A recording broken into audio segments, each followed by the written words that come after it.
a little introduction before we get started.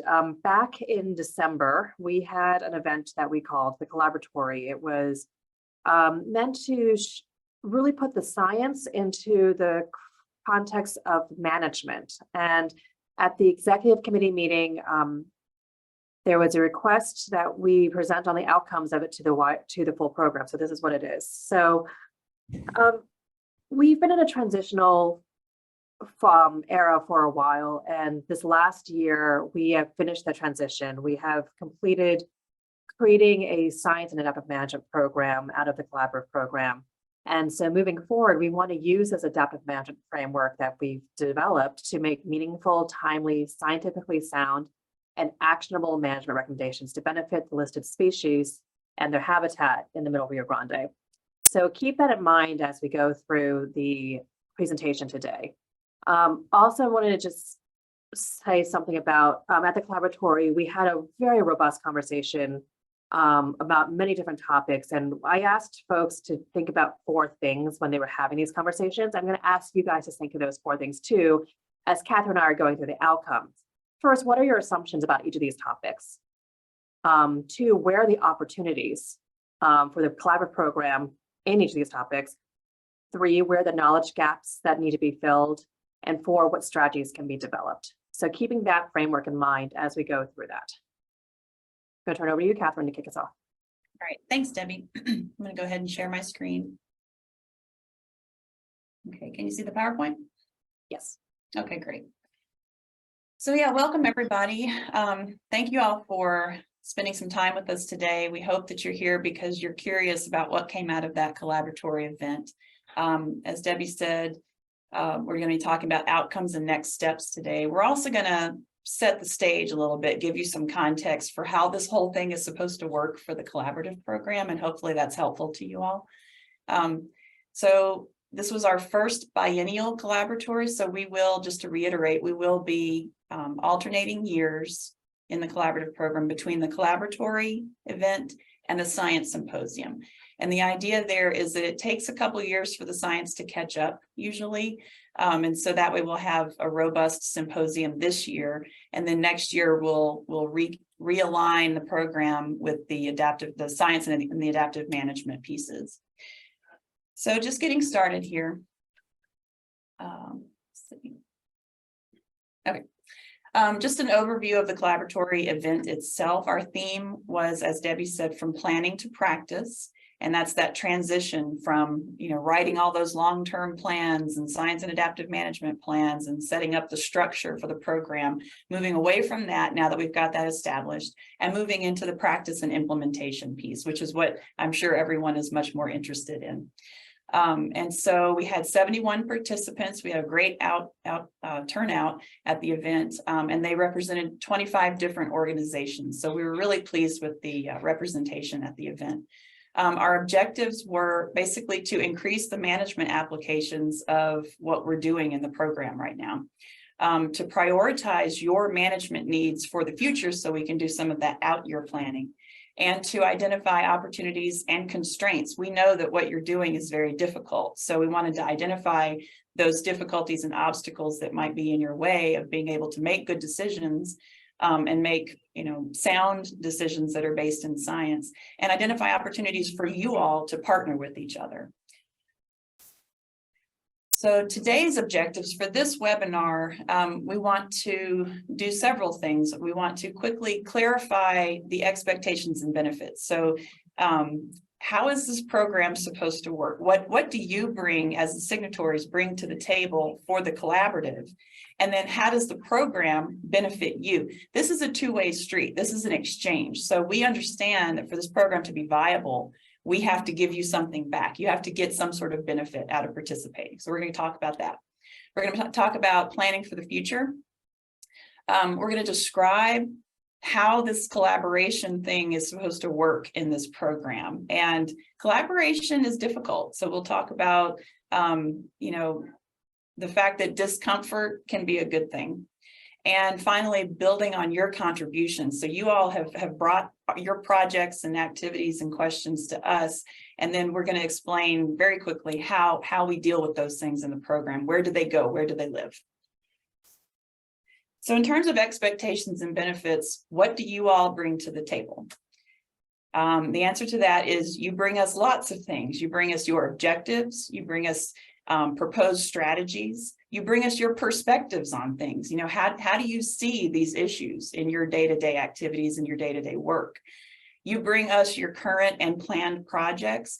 And most importantly, you bring us your findings. You send us your reports, you send us your peer-reviewed journal articles, and then we take those items and we mine them for findings, and we put that back into our information system. And that's really the grease that runs at the adaptive management cycle. And then you also bring us your priorities. Each of the signatories has different priorities according to their mission and their goals for their agency. So we need to know what those things are. You bring us your questions. At the Collaboratory, we had a lot of folks post some very difficult and interesting questions. We want to gather all those things up and organize them in a way that we can reduce uncertainties with those questions. And then how does the collaborative program benefit you? Well, what we're trying to do here is relate the science to the management actions so that we can have evidence-based decision making. We also want to, there's a lot of you, there's a lot of signatories in this program. And so what we want to do is we want to organize what each of you are doing individually under a broader endangered species conservation context. So sort of encapsulate all of that good work and synthesize it and bring it together. We also want to identify, like I said before, opportunities for partnership and for adaptive management. And finally, this is something that is very important to me, and I reiterated this at the Collaboratory, is that it's the communication part. It's translating and disseminating those findings and recommendations generated within the program out to the community, to you all, to external organizations, and to the greater research community. Go ahead, Debbie. So from the Collaboratory, as I mentioned, we had very robust conversations. Two overarching themes started coming out. And the first one was, how do we plan for climate change? And the second is, how are we going to integrate an ecosystem approach into all that we are doing? And then from that, we had a number of different issue areas of the various questions, activities, strategies that you all developed that fell into these buckets. First was habitat restoration. Second was vegetated islands and bank attached bars. This is something we've been talking about in the program for a while now. We had a workshop last year about this. The third is Rio Grande Silvery minnow management. The fourth is water operations and any flexibility in those operations. And the fifth is planning for drying. And we'll be going into more detail on each of those as we move forward. So I presented this diagram at the Collaboratory. I want you to think about this on the planning scale. We're moving into multi-year planning right now in the program. And so as we go through this planning process, we are increasing both the temporal scale and also the scale of influence that the Collaboratory program can have. So we have foundational stuff. This is the past couple of years. We actually built the science and adaptive management program. And then we have immediate needs. So we have a lot of activities currently ongoing. We have signatory priorities that need to happen very, very soon. So those are things that need to happen this year in 2023. Then we have short-term things. These are based on starting to outplan a little bit. We heard from various organizations, these are our priorities. These are our big planning efforts moving forward. So over the next 2 to 4 years, these are what the program activities we're forecasting out should be. And then beyond that, longer terms, those are more things about how we're going to maintain a functional ecosystem in the Middle Rio Grande, given climate change, given all the other threats to the system. And that's more longer term, with 5 years and beyond, and then even beyond that too. So today, what we're going to talk about is breaking up the activities that we're going to walk through into basically the immediate, short-term, and long-term activity needs. So the first one, the first framework is climate change. And we really want the program and all its signatories to think about how are we going to deal with uncertainty. We don't know what the future is going to bring, but we can predict some of it. So this year, our main activity is we are planning to host a climate scenario planning workshop. This is really meant to forecast out what are the potential worst case scenario that we're going to deal with and what's the most likely scenario we're going to deal with. and then plan for those potential futures.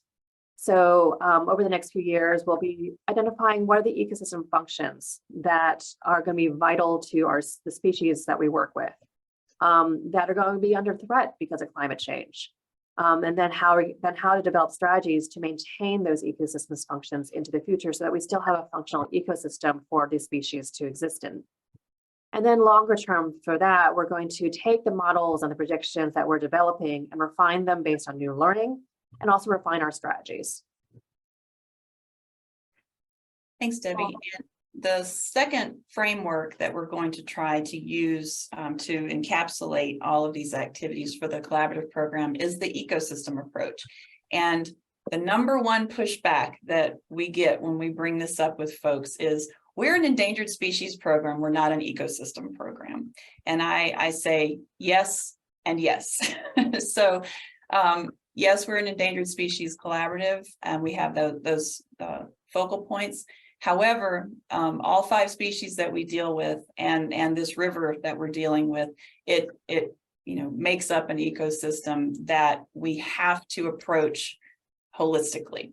And that includes human beings as members of that ecosystem. We have an amazing amount of influence over this ecosystem function. And so we need to be including ourselves, because humans are going to be a part of everything that we do. They're going to drive the train in terms of where this ecosystem is going. And so our end goal here is to adopt this ecosystem approach. And this is a very well-established approach. It's throughout the literature. You can go read about it. So what I like about it is it's already vetted. It's used by lots of folks as a good overarching approach for management of species and habitat.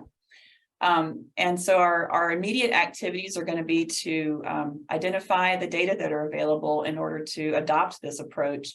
And so the available data, as well as the missing data, the data gaps, things that we need to fill in perhaps, to develop an integrated hydrobiological model. So looking at these functions with the hydrology and the biology together. And then, as Debbie said earlier, for climate change, we're going to be identifying those ecosystem functions that are vital to our listed species. So what are the key things that we need to maintain in our ecosystem in order for our species to thrive, or to just survive in the case of some of them? And then in terms of short-term activities, building that model, and then incorporating the ecosystem approach into everything that the collaborative program is doing. So it's really that overarching framework that we're going for. And then in terms of long-term, whatever models we build, we want to update accordingly as things change. That's adaptive management, and incorporate changes that will occur. Changes are occurring, and they will continue to occur in our ecosystem, and develop a multi-year management approach. So this out-year planning is going to be very helpful for management in the future.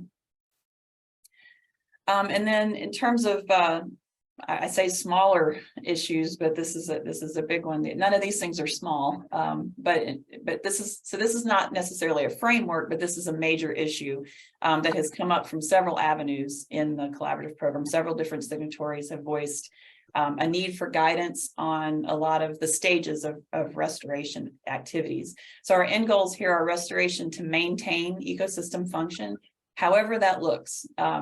So figuring out, it's using function to drive the restoration. Even if the restoration methods don't look like what you were expecting or what you would have done in the past, it's really honing in on maintaining that function. And then planning for success. I mean, everybody wants the money, time, and effort that they expend in restoration activities to yield success. So it's helping you all do that. In terms of immediate activities, develop a framework. So figuring out, okay, how can we guide restoration? Restoration is a big topic. When you talk about habitat for what? Which species? How long do you want it to exist? Are you going to factor in successional changes and dynamics in the system? So coming up with a framework for that is important. And then planning, implementing, and monitoring. And then in terms of short-term activities, we have the Rio Restore. So keeping that up to date is going to be very important as a management tool. Developing strategies to manage native and non-native vegetation is something that we have to live with. And then increasing success through strategies, and then refining those strategies. In terms of vegetated islands and bank attached bars, we had the big workshop in October, and you all brought some really great questions. There were some good insights that came out of that event, and our end goal is to maybe adapt to the new paradigm of islands and bars. We may not be able to change it may seem inevitable that islands and bars are going to be a part of our future, but figuring out what that looks like and what we can live with and what we can't in terms of an ecosystem approach is going to be important. Oh, that's gross. And then in terms of I just sent you an email. Grace, can you mute yourself? Sure. Yeah. Okay, thanks. In terms of activities for this year, identifying the available data and data gaps for that model is going to be important for vegetated islands, and also beginning to map where the islands and bars are forming so we can understand that phenomenon a little bit better. Short term, working on the model, and then linking the management of islands and bars and the issues that came up at the workshop with the restoration strategies. That was a big insight that came out of that event. And then revising both the strategies and the models in the map. Go ahead, Debbie. So another big topic that came up was management of Rio Grande Silvery Minnow. And this was something that has been very important to the Collaboratory program in the past and will continue to be important to the program. Something that came out from the Collaboratory was the importance of really developing a multi-year management strategy that takes into account climate change. One of the big questions that came up was, are the benefits of the management strategies that we are currently doing still going to hold into the future? So to help with answering that question, this year we'll complete the revisions to the Silvery Minnow conceptual ecological model and hold a peer review for that. We also have an ad hoc group working on integrating the different Silvery Minnow population models that are currently in existence. There are several of them.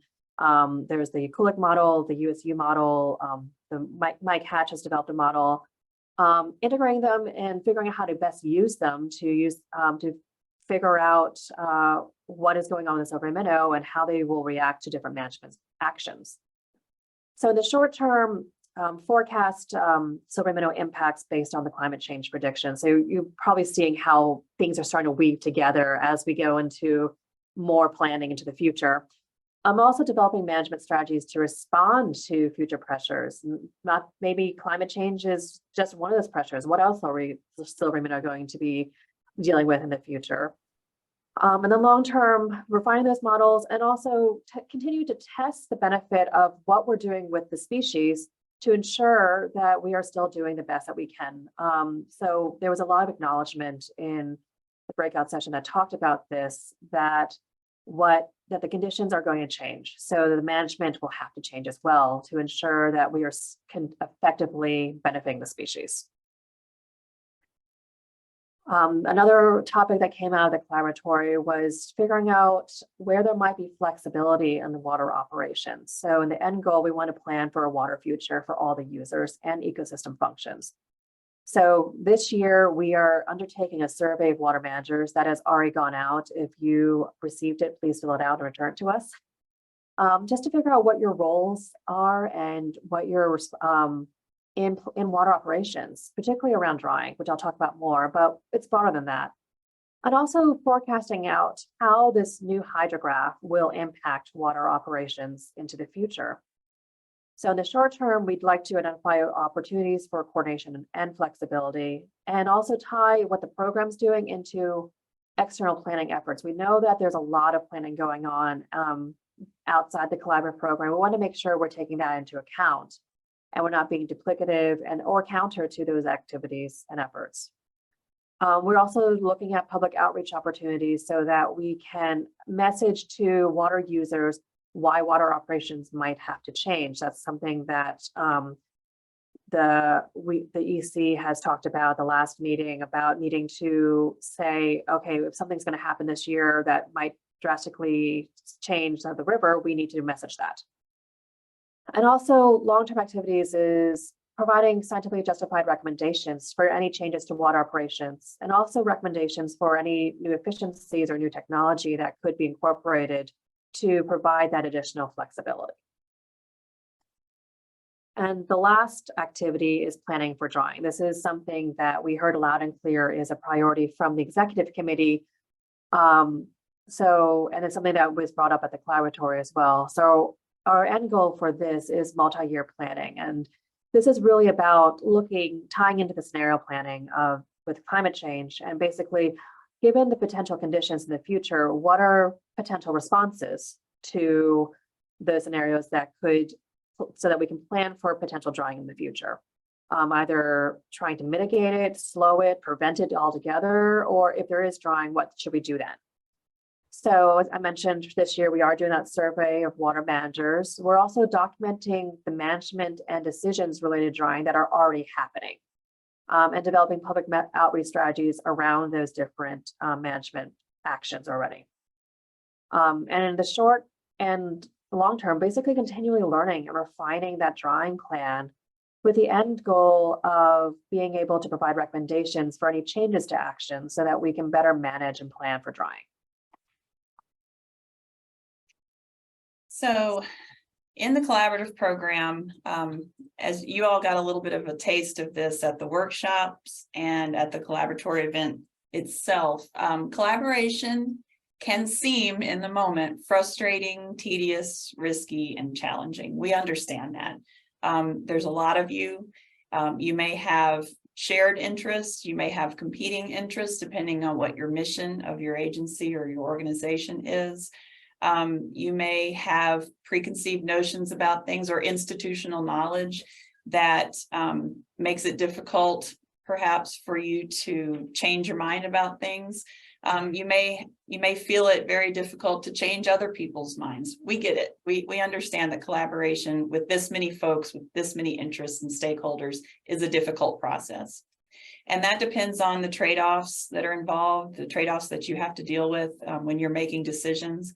The complexity of the issues. These are not simple things to talk about. These are not simple things to fix. There's no easy solution here. And also the sense of urgency about the issue. If there's a great sense of urgency that something needs to be done immediately, collaboration can seem like a very slow, molasses slow process. And so we understand that. We just wanted to acknowledge that. We get it. But on the flip side of that, collaboration can also be rewarding. It can be deliberate, so you can move forward in the conversation with purpose. It can reveal new perspectives. When you talk to different people with different ideas about things, it reveals possibly new solutions. And most of all, it can be mutually beneficial. And so that depends on your shared interests, which I believe there are many, many shared interests among our signatories. Your ability to be flexible. We realize that this is a difficult one. Not all of you, most of you don't have much flexibility in your decisions, but we can try to, through collaboration, find little opportunities for flexibility, and your level of engagement. So we're going to talk about that a little bit today. So in terms of what you're bringing to the program, we want to build on your contributions. And so when you bring us your objectives, your strategies, your questions, your projects, all of these things, these pieces of information that you bring to us, your uncertainties, all of these are brought to the program. And then when we get them, when we receive them, we have to find a home for them so that we can organize them under the purview of the program. So our first question is, how developed is this topic? Is this a question strategy or a project update? What is it? What do we need to do with this thing? Where does it go? And then what was the motivation or the origin, especially for questions and uncertainties? Where did this come from? Understanding that is really key to us being able to link it in the program to the proper pieces of this puzzle.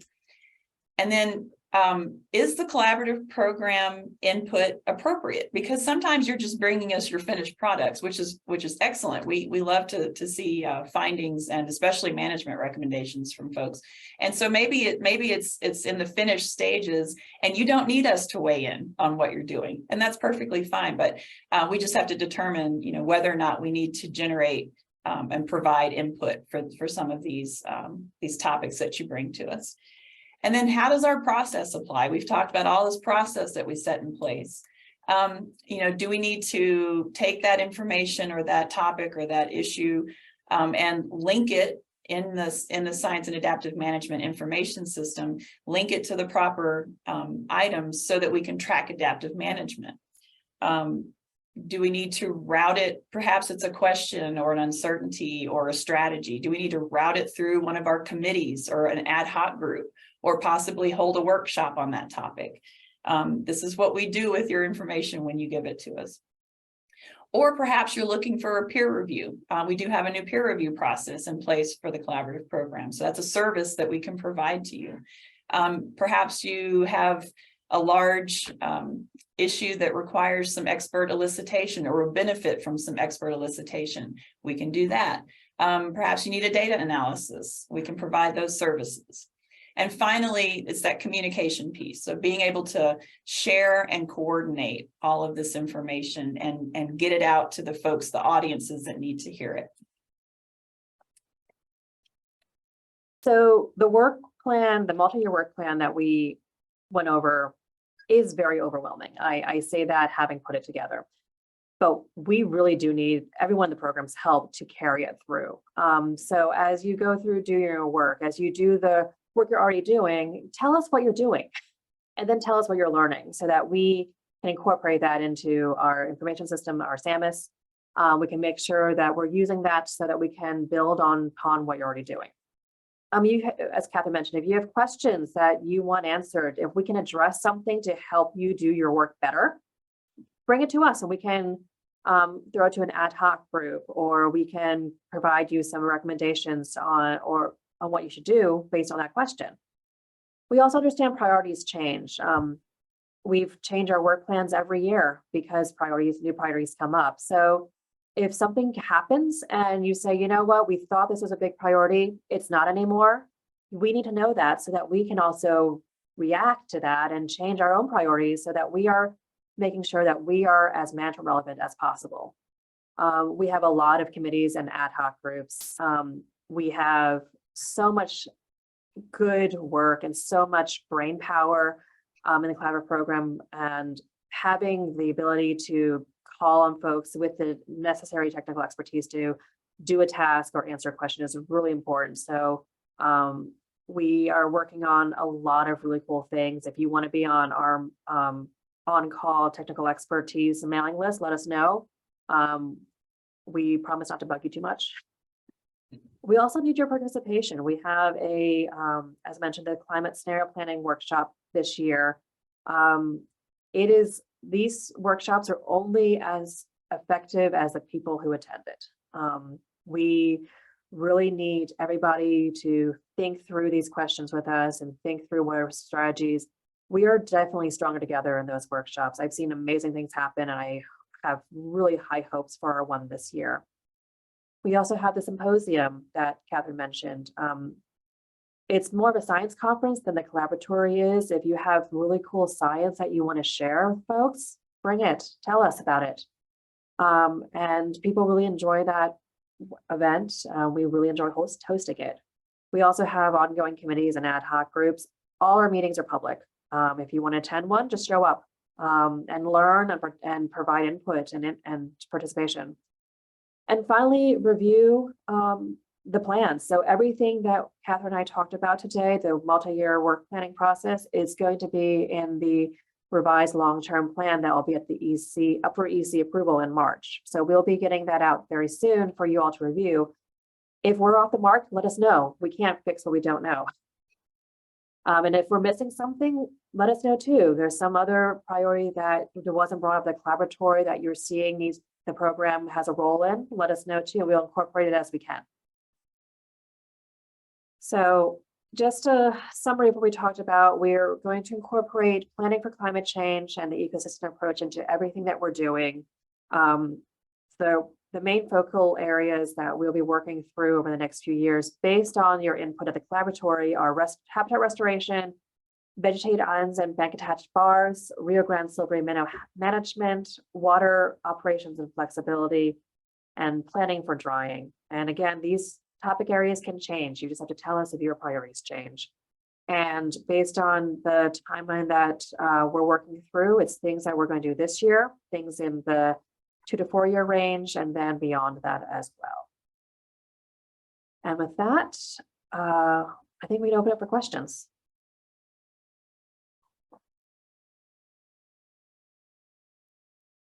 First of all, I've seen a lot of folks who were at the Collaboratory.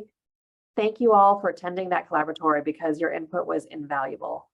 And it was your great ideas, your great questions, your great conversation that were enabled us to build this multi-year work plan.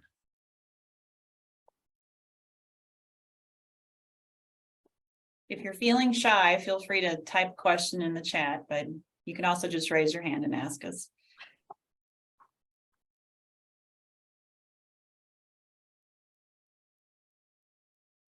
Okay. This is not your last opportunity to provide comment or ask questions. Catherine and I have an open door policy. Let us know if you want to talk. As I mentioned, we'll have the long-term plan out for review within the next month. And yes. I got a question for you. Go ahead, Ari. You talked about multi-year planning, and I'm curious kind of what you envision in multi-year planning.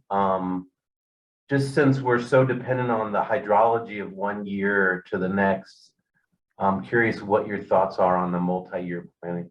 It's more, multi-year might be a bit of a misnomer. I was thinking more of a scenario based on condition-specific planning. So tying, I assume you're talking about drying. Is that right, Ari?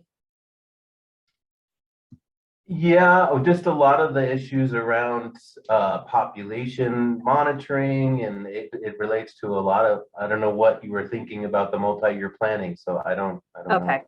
know. It's more condition specific. So tying that in with the climate change scenario planning and looking forward and saying, okay, what are the different conditions that we'll be having to manage into the future?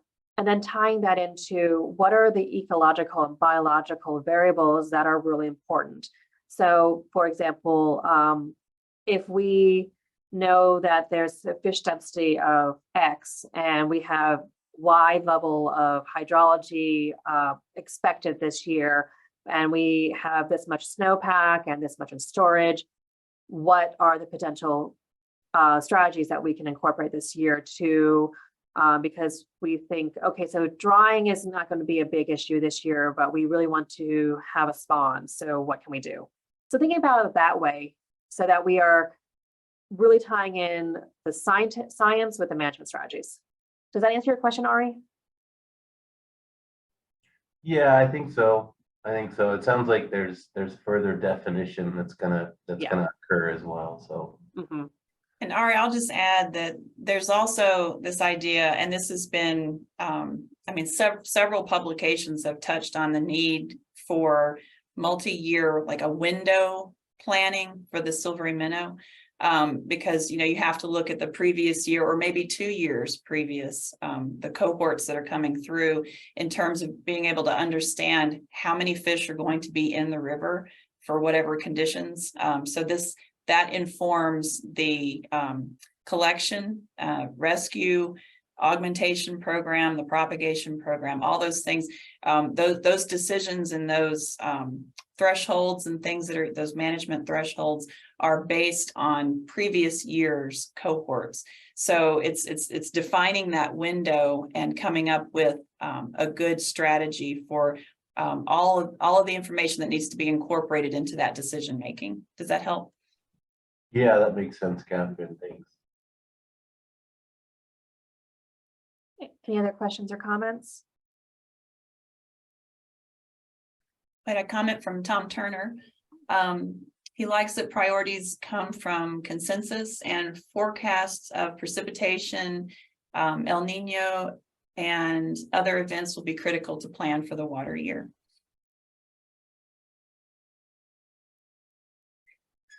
So yeah, we do understand that you all, obviously use the AOP and this year's forecasted hydrology for most of your decisions. But there are other sources of information that are improving. The technology is improving for a lot of these different larger scale climate level or at least regional level hydrological inputs or influences. And so trying to keep up with the improving technology and incorporate those tools into the planning that you all do, making that available, putting it all in one place for you, organizing those resources and talking about how you can use them together and partnering. I think that that's a role that the collaborative program can play for you all. And just so you know, it's going to be critical to reach out to Dagmar, because the Rio Grande hasn't developed the river forecasting like it's been done in a lot of other basins, and the Rio Grande is just kind of getting caught up with the River Forecasting Center in Texas somewhere. I can't remember which one, but that's an ongoing effort that's really isn't complete. So that's real important to be made aware of. Thanks for that, Ari. Yeah. Yeah, we know And I that. want to add something about that. This is Grace, because Ari kind of triggered my thought frame, my thinking is that with the 50-year plan still not quite out from the state, and that's really looking at climate change in New Mexico and water related issues for that, but it's statewide. And also the Rio Grande climate work, I can't remember, basin study, I guess it's called, that Reclamation and MRGCD are heading up with lots and lots of other stakeholders. The question is what, is it, I think we should have real specific ideas of what this would be.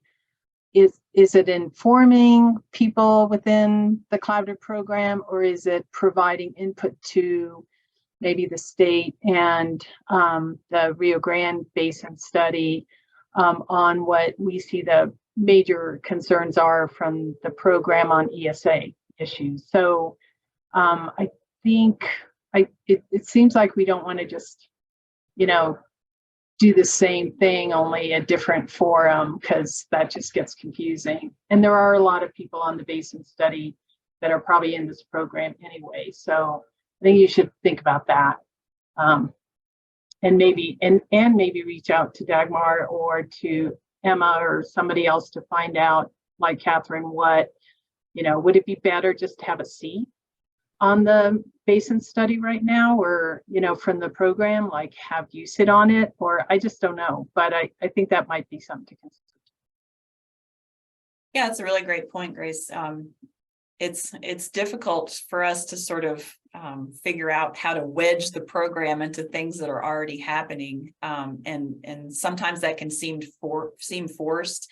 But I really do want our goal to be to open this two-way dialogue so that eventually this program will become relevant enough to inform other things. But right now, perhaps since we're playing catch up with the collaborative program with what everybody else is doing, maybe right now it's just a matter of figuring out what all those things are, those external or ancillary efforts, figuring out what they're doing, and then maybe just bringing all that information and the items that are relevant to endangered species management, bringing that in and just communicating that in a more effective way to all of our signatories.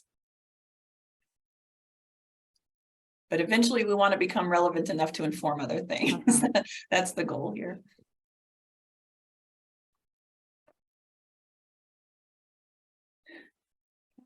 Okay, any other questions or comments?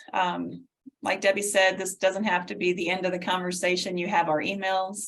We welcome your comments, your criticisms. I was at a meeting yesterday where I told everybody sometimes the quickest way to make a change is just to get to the point and say, hey, you're doing this wrong.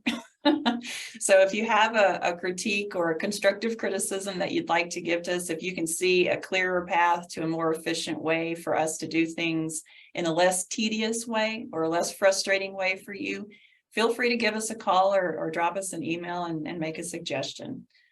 We welcome that kind of input. But we hope that this information has been helpful to you all, especially the ones that participated in the collaboratory and brought your information to us. We really appreciate your engagement, and we hope that you continue to come to the program activities.